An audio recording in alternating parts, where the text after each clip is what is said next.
Donc bonjour à tous. Pour cette deuxième vidéo, j'aurais bien voulu montrer Vanadzor en Arménie, qui est en fait la troisième ville du pays. Donc, pour rappel, l'Arménie c'est un petit pays du Caucase, situé avec à son nord la Géorgie, à sa droite l'Azerbaïdjan et la Turquie, avec ces deux pays, l'Arménie entretient de très mauvaises relations, et l'Iran au sud. Et donc, étant en vacances là-bas, je me dis ça pourrait être intéressant de montrer une ville qui n'est pas la capitale. Il y a beaucoup de vidéos déjà sur la capitale, et là, ça fait plus ville de province, euh, où il y a moins d'intérêt, peut-être, et moins de vidéos, moins de gens qui montrent. Et c'est aussi une autre façon peut-être de vivre qu'à la capitale, beaucoup moins pressée, je suppose. Donc voilà, donc la ville de Vanadzor va être située entre deux chaînes de montagnes, collines, comme on peut le voir un petit peu sur cette vidéo. Là, c'est la route en venant de Dilijan, la petite ville aussi dans le nord également. Pareil, avec la même configuration, avec au milieu de deux chaînes de montagnes, un petit peu de collines. Euh, la route n'était pas en mauvais état, honnêtement. Pas en mauvais état, ce qui n'est pas toujours le cas, hein. Des fois, en Arménie, pour avoir conduit là-bas, des fois, il faut faire attention. Des fois, on slalome un peu pour éviter certains trous. Mais là, pour le coup, c'était vraiment top. Ça roulait bien et sans trop de problèmes. Et donc, Vanadzor, qui est une ville de environ 80 000 habitants, un point qui est assez important de signaler, c'est que une ville de 80 000 habitants, oui, mais qui a 20 ans, ils étaient 110 000. Et en fait, là est le problème, on va le retrouver au global en Arménie. Peut-être excepté Yerevan qui gagne un tout petit peu en habitants, et encore, ça se stabilise plutôt que ça gagne vraiment. Ça va être un déclin de la population qui est global. Qui est vraiment global. On va le retrouver également sur la deuxième ville du pays, qui est Gyumri. Gyumri qui est pareil au nord, juste au nord d'Yerevan. Ici, on est plutôt nord-est de Yerevan. Gyumri qui avait 150 000 habitants au recensement de 2001 et qui a maintenant 110 000 habitants environ. Ça fait une chute de 40 000 habitants. 40 000 habitants à Gyumri, 30 000 habitants à Vanadzor, et sans compter tous les petits villages. Donc c'est vraiment un phénomène global, et quelque chose qu'on retrouve aussi juste dans les statistiques du pays au niveau de la population qui est passée en dessous des 3 millions. Bon, c'était un point à noter et sur lequel ça me paraît compliqué de lutter. Je pense que la plupart des gens partent dû au fait de la situation qui est plutôt mauvaise, situation économique qui est plutôt mauvaise. Évidemment, l'Arménie est l'un des pays les plus enclavés au monde du fait qu'il n'y a pas de frontières ouvertes en fait avec la Turquie et l'Azerbaïdjan dû à des très, très mauvaises relations. Et bon, ça, la situation économique, situation sécuritaire, situation économique parce que, par exemple, pour une ville comme Vanadzor, le salaire se situe aux environs 200 euros. Et 200 euros, c'est très modeste. 200 euros, c'est très modeste, et ces gens-là, ils ont beaucoup de courage et je pense beaucoup de difficultés parce que je pense que des fois, c'est vraiment pas facile. Pour eux, ce qui aussi est un des points de l'exode des populations plus jeunes, peut-être plutôt vers la capitale. Yerevan où les salaires sont un peu plus élevés. Mais bon, passons ce point population. Comme on peut le voir là sur la vidéo, on va retrouver ce genre de bâtiment. Alors, moi, dans ma tête, j'appelle ça plutôt bâtiment soviétique. Et ça va être ce genre de construction en fait qu'on va retrouver beaucoup en Arménie. Un peu moins à Gyumri, où il y a une architecture un peu plus différente, mais pour moi, par exemple, à Vanadzor, c'est l'image que je me fais d'une ville soviétique, entre guillemets. Avec, oui, ces pierres rosées, ces bâtiments qui sont tous les mêmes, très similaires à ce qu'on peut retrouver également en France, hein. C'est pas d'un point de vue critique, c'est d'un point de vue constatation et description de ce que j'ai vu. Et ce genre de bâtiment qu'on va retrouver également partout à Yerevan. Là, c'est super. L'église était vraiment top. J'ai pas filmé à l'intérieur parce que bon, je voulais pas trop filmer dedans. Mais l'église était vraiment top et c'était peint à l'intérieur un petit peu. C'était vraiment très top. Et en fait, voyager là-bas, moi, je l'ai ressenti un petit peu comme... C'est un peu comme un voyage dans le temps. C'est... oui, c'est un peu difficile à expliquer, mais c'est comme venir 20 ans avant. 20 ans avant, parce que je pense qu'en 20 ans avant, il n'y a pas grand-chose qui ont changé. Oui, pas énormément de choses qui ont changé. Ça s'est un petit peu amélioré, mais je pense qu'après la chute de l'URSS, ça n'a pas été facile du tout. Il y a eu beaucoup de chômage. Il y a eu une économie qui a eu du mal à repartir, à se réadapter au capitalisme, au libre marché. Beaucoup d'emplois de perdus parce que, au final, en fait, avant, Vanadzor, c'était une ville plutôt industrielle. Et il y a encore quelques industries qui fournissent un petit peu d'emplois, mais énormément, en fait, ont fait faillite. Énormément ont fait faillite, puisque de toute façon, il n'y avait plus les ordres qui venaient du régime communiste. Et bon, c'est comme ça, la situation économique n'est pas superbe et je ne saurais pas vraiment dire quelles sont les opportunités économiques pour Vanadzor et dans quel secteur principalement les gens travaillent, ni comment en fait la ville pourrait repartir à la hausse, entre guillemets, retirer également de la population pour contrer ce déclin énorme. Moi, j'ai pas vu du tout d'immigration, ou en tout cas, je l'ai pas senti du tout à Vanadzor. Contrairement à Yerevan. Yerevan, par exemple, on va voir une immigration indienne qui va principalement se concentrer sur des boulots qui demandent très peu de compétences. Je dis une connerie, livreur, par exemple. Va y avoir une immigration indienne pour ce genre de travail à Yerevan seulement. Il y a eu une vague d'immigration russe juste après la guerre en Ukraine, en fait, qui a fait du bien à l'économie. Ils ont démarré des entreprises.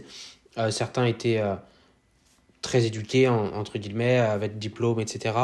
Et donc, c'est une immigration qui a fait plutôt du bien à l'économie, à Yerevan, mais qu'on ne va pas retrouver ici, à Vanadzor. On va retrouver des Russes un peu plus dans la seconde ville du pays, à Gyumri, du fait qu'il y ait une base militaire, en fait. Mais sinon ici à Vanadzor, non. Et comment se réinventer, je ne sais pas. Mais bon, là, comme ça, on peut voir sur la vidéo, en fait, il va y avoir ce genre de bâtiments d'habitation un peu partout, ou même si c'est modeste, un peu comme on pourrait avoir chez nous, en France ou dans d'autres pays de l'Europe de l'Ouest. Ici, ça va être comme dans les pays de l'Europe de l'Est, en fait. Même si c'est modeste, il n'y aura pas d'insécurité. Et d'ailleurs, en Arménie, il n'y a pas d'insécurité. C'est globalement quelque chose qui n'existe pas. Il y a toujours des choses qui peuvent se passer, mais l'Arménie est classée dans les pays les plus sûrs de la planète. Et moi, en tout cas, c'est mon ressenti, mais il n'y aurait aucun danger à se balader à n'importe quelle heure de la nuit dans des quartiers comme on peut voir ici. Donc ici, qui ne sont pas très très loin de la gare. On va le voir après, on y va doucement, mais oui, c'est des quartiers pas très très loin de la gare pourtant. Et un autre point, du fait que en fait, la ville n'ait pas beaucoup d'immigration, pas beaucoup de tourisme, etc., c'est que ça ne fait pas superficiel. Ça fait Arménie, de la province, ça fait... contrairement en fait à Dilijan, où je résidais pour ces vacances-là, et en fait, t'arrives, tu sors, t'as des restaurants de sushi. T'as de la cuisine européenne. Bon, c'est bien, une fois peut-être. Mais les restaurants de sushi, c'est le dernier truc que... je finis juste sushi. C'est le dernier truc que j'ai envie de voir, en fait. Un autre point que j'en parle maintenant, vu qu'il y a le chien, là, c'est qu'en fait, il y a un problème des chiens errants dans ce pays. C'est peut-être mal géré par le gouvernement, je ne sais pas. Beaucoup de chiens errants, un peu partout. À Vanadzor, à Gyumri, à la capitale, Yerevan également. Et même peut-être dans les villages également, en fait. Et alors, je ne sais pas, ces chiens sont pas agressifs, hein. Ça me paraît important de le noter. Pas agressifs, mais tu les vois proliférer un petit peu partout et c'est quelque chose qui n'a pas été peut-être bien organisé. Leur stérilisation ou... Et c'est plutôt bien de pouvoir maintenant, tout doucement, se diriger vers la gare. Ça nous permet de voir déjà quelle liaison ferroviaire va y avoir pour Vanadzor. Il faut savoir que au niveau des trains, c'est très peu développé en Arménie. Il y a un train Gyumri-Yerevan, donc capitale, deuxième ville du pays au nord, avec une fréquence assez basse. Ce train qui va de Yerevan à Gyumri va 3 fois par semaine de souvenirs, également à Vanadzor, en fait. Et en fait, comme ça, ils ont la liaison Yerevan-Vanadzor, en passant par Gyumri, qui est à l'ouest, à la gauche de cette ville de Vanadzor. Mais des fréquences très basses. Également une autre liaison avec la capitale géorgienne, mais pareil, très basse. Et là, en fait, bon, il n'y a pas grand monde, parce qu'il n'y a pas beaucoup de trains, mais il n'y a pas beaucoup d'employés non plus. Et comme on pouvait le voir juste avant, en fait, sur la vidéo, le toit, par exemple, était dans un état délabré. Ce couloir, par exemple, oui, tout est un petit peu dans un état. C'est comme si c'était des fois un petit peu à l'abandon, je trouve. Ça donne un drôle de sentiment, pas mauvais, mais bon, on se balade et on ne croise personne, en fait. On ne croise personne. Mais bon, on va avoir des choses similaires aussi en France, avec des gares quasiment vides, mais il y a des trains un peu partout, contrairement à ici, et qui ferait, je pense, beaucoup de bien. Beaucoup de bien, mais bon, ça demande des investissements, ça demande de l'argent nécessaire pour faire les lignes. Et c'est peut-être pas forcément possible. Mais ça a été pour moi malgré tout un bon moment de visiter en fait cette ville parce que d'une certaine manière c'est vraiment calme, ça fait du dépaysement. Il y a beaucoup, alors c'est quelque chose que j'avais remarqué aussi à Yerevan, beaucoup de statues, beaucoup de belles statues. La vue est belle, la végétation autour, même bon là c'est l'hiver malheureusement, mais comparé en fait euh, à la capitale et à autour de la capitale, qui est une zone très très aride, enfin pour moi en tout cas, euh, oui, là il y a un peu plus de végétation et je pense qu'il il y a des très belles randonnées à faire autour en fait, euh, que je ne pourrais pas te conseiller parce que je ne le sais pas, mais je les connais pas, mais en tout cas il y a beaucoup plus de végétation que autour de la capitale qui est pour moi une zone aride et un peu rocailleuse quoi. Un peu rocailleuse. La vue est belle avec toutes ces montagnes. Et de toute façon, les montagnes sont toujours là, toujours présentes. Et même à Yerevan, où en fait, ils vivent tous sous l'œil de la montagne Ararat, qui est un des symboles nationaux de l'Arménie, mais qui, de par l'histoire, fait que maintenant, euh, cette montagne se trouve en Turquie, mais reste tout de même un des symboles très importants pour les Arméniens et les Yerevanis, pardon. Voilà. Là, c'était un espèce de marché alimentaire assez grand en plus, donc c'était pas mal, beaucoup d'activités. Et en fait, c'est aussi autre chose de bien différent. Beaucoup plus de petits commerçants et pas de gros Carrefour, quoi, pas de gros Leclerc, pas de hyper machin truc. Et en fait, beaucoup de personnes venaient faire leurs courses ici. Je pense que c'est pas très cher non plus. Il y a peu d'intermédiaires. Il y avait beaucoup de produits, beaucoup de fruits, de légumes.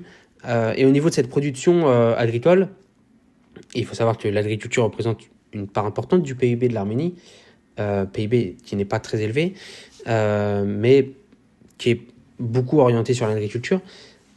C'est des produits de bonne qualité. C'est des produits de bonne qualité avec peu de pesticides. C'est des produits savoureux. C'est des bons produits, quoi. Là, juste avant, je reviens dessus. Il y avait une boulangerie. En fait, ça me paraît important de parler du lavash. Le lavash, c'est le pain arménien, ce pain plat qu'ils utilisent dans leur kebab, qu'ils appellent shawarma là-bas, mais aussi pour manger quand ils font des barbecues. Là, j'ai pas trop compris si c'est des pieds de porc. Je sais pas comment c'est cuisiné, mais bon, peu importe. On mange bien des escargots ou des grenouilles, ce qui est souvent incompris à l'étranger. Là, on peut voir les prix. Donc, les prix sont en drachmes. Hein. Là, par exemple, il me semble que pour un œuf, c'était 50 drachmes. À savoir que un franc suisse, ça va être 440 drachmes, ou 1 euro qui va se trouver autour de 420, 430 drachmes. Juste pour avoir une bonne idée. Voilà, bon là, j'ai pas trop... Oui, c'est pareil, peut-être une autre recette que je ne connais pas, avec ces deux petits porcs qui nous sourissent. Et donc, voilà, ce petit voyage, cette petite vidéo de présentation de la ville de Vanadzor va s'arrêter ici sur ces beaux paysages avec la vallée, les montagnes. Je peux que vous recommander d'aller voir, d'aller visiter en Arménie, de jeter un coup d'œil et de visiter. Prévoyez, je pense qu'une journée suffit, hein, amplement. Une journée suffit. Et bon, après, à visiter peut-être d'autres choses aux alentours. Et là, en randonnée, ça prend plus de temps. Mais en tout cas, la ville en elle-même, une journée, ça peut être intéressant à voir pour vous. Et voilà, passez une bonne journée. Voilà.